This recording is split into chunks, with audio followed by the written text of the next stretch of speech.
ہوا ہو تو اسے ایک سہارے کی ضرورت ہوتی ہے۔ وہ سہارا جو اسے ہر مشکلات میں نجات دیتا ہے، وہ سہارا جو اسے اندھیروں میں روشنی دکھاتا ہے۔ اسی طرح ہر انسان کی زندگی میں کہیں نہ کہیں کچھ ایسا موڑ آ جاتا ہے جہاں زندگی ایک ایسی دیوار سے لگ جاتی ہے کہ کوئی اور راستہ نظر نہیں آتا، وہیں پر جو اس کا ہاتھ پکڑ کر اسے نکال دے۔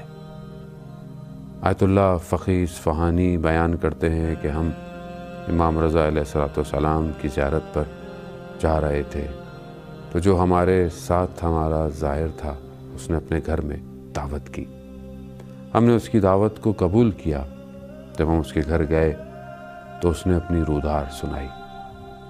اس نے کہا، آغا یہ جو کچھ ہے میری زندگی میں، میرا گھر، میرا مال، میری اولاد اور میرا اپنا وجود، حتیٰ میری آنکھوں کی بینائی، سب امام رضا علیہ السلام کی وجہ سے ہے۔ آیت اللہ بیان کرتے ہیں، کیا تم آنکھوں میں بینائی نہیں تھی، روشنائی نہیں تھی تمہارے؟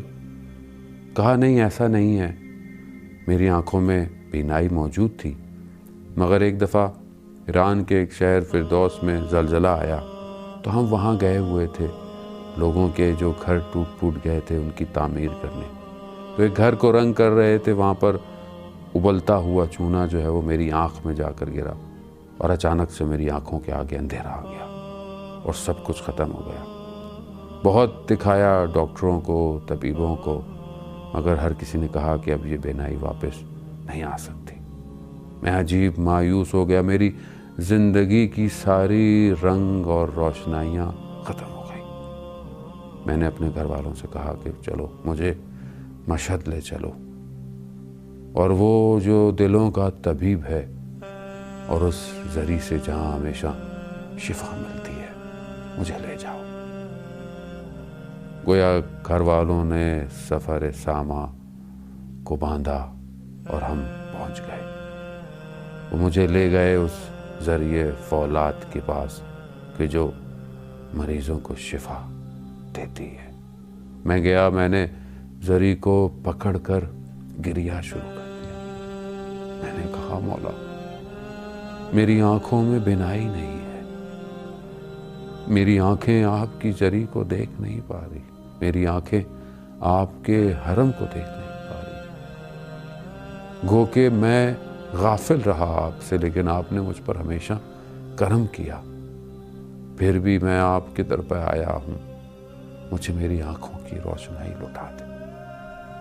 یہ گریہ کرتے کرتے میری وہیں آنکھ لگ گئی، تو میں نے خواب میں دیکھا امام رضا علیہ السلام تشریف لائے اور انہوں نے مجھے کہا کہ اٹھو، بلند ہو۔